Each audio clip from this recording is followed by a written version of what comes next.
And I'm here with the president of AAPG, Michael Party. Thank you so much for joining us, Michael.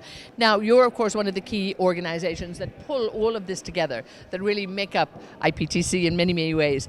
How important is it that there's this collaboration and cohesion among all of these key organizations that really, I guess, drive this industry in many ways and have been with us for several years? But again, now it's that big cooperation that delivers such a great conference and exhibition.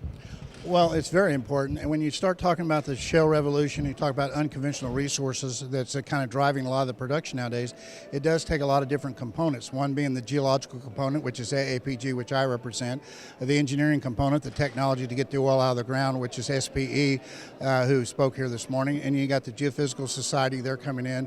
And then we also have it involved with IPTC, the European Union, the European Geological and Engineering Association. So it is very collaborative, and people need to work together to solve these problems. It's not a geology problem, it's not an engineering problem, it's kind of an industry problem, and we need the technology and all the effort of everybody trying to solve the problems and get the oil out of the ground.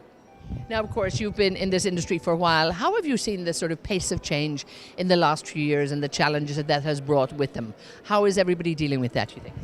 Well, the biggest thing is I've seen through my careers is the digital age coming into being, and computers. When I started out, computers were less powerful than your cell phone that you have. You could do less with that. We had the little handheld calculators that came out. Now we can computer simulate just unbelievable models with the reservoir and stuff like that, and the data we can collect geophysically, where we can now shoot hundreds of square miles at one time and record all the data. We couldn't do that in the past. So the digital revolution has really helped with the oil and gas industry, not only from a data standpoint, but acquiring the data we need to analyze the rocks in the subsurface. Now, of course, we need to bring more people into this industry, and we hear a lot about one of the challenges being that competition for good talent and the right talent. Do you work with the universities, you're working with academia, with all of the companies too, to make sure that you all align on where you need? Because we've got to attract them into the industry. You know, they're the key future leaders for us. Yes, and within AAPG, what I can speak to since I'm involved with, we do a lot of things going to the universities, doing outreach in the universities, talking to the students about the toolkits they need to be able to advance their careers in the geosciences, in the oil and gas industry. And so we go into the universities and talk to them, and we try to talk to the professors and get involved in some of the universities where they'll let us come in and help. I do some special lectures back to my university where we talk about unconventional shale plays and things like that.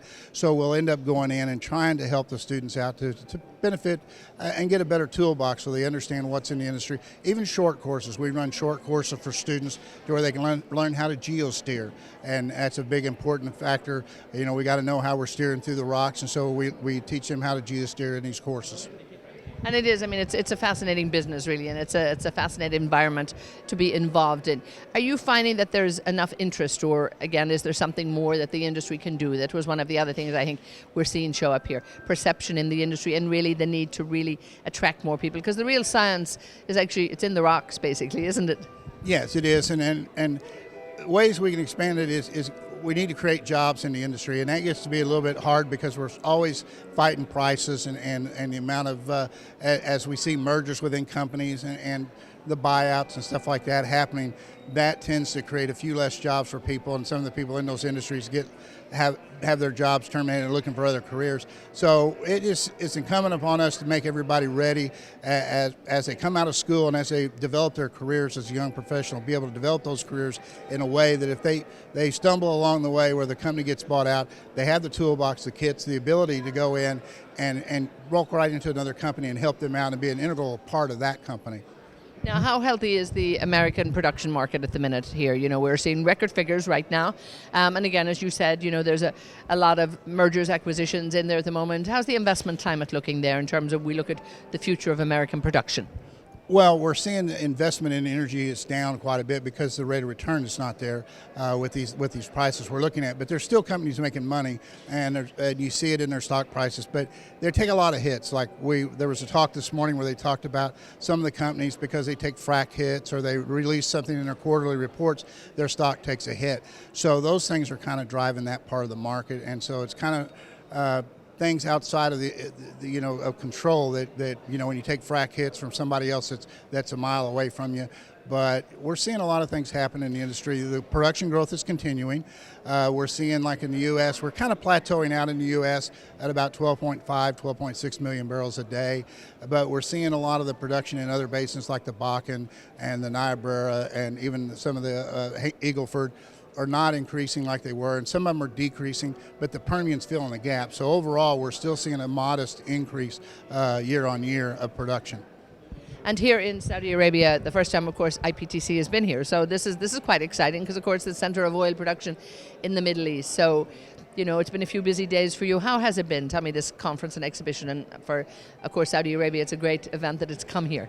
Oh, it's great. Saudi Arabia and the committee, the IPTC committee, has done a fantastic job of putting this together, bringing it to Saudi Arabia for the first time. And as you know, we're coming back in 2 years, so we'll be back here. Saudi Aramco's been an unbelievable sponsor and unbelievable in their support for the event, and which has really made it go. I think the last numbers I heard, they were over 17,000 people at the conference. So it's a huge conference, very well received.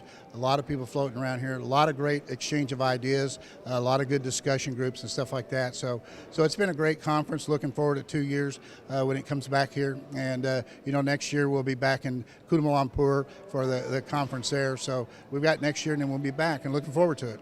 Super. Okay, well, we will welcome you back. Thank you so much. Thank you.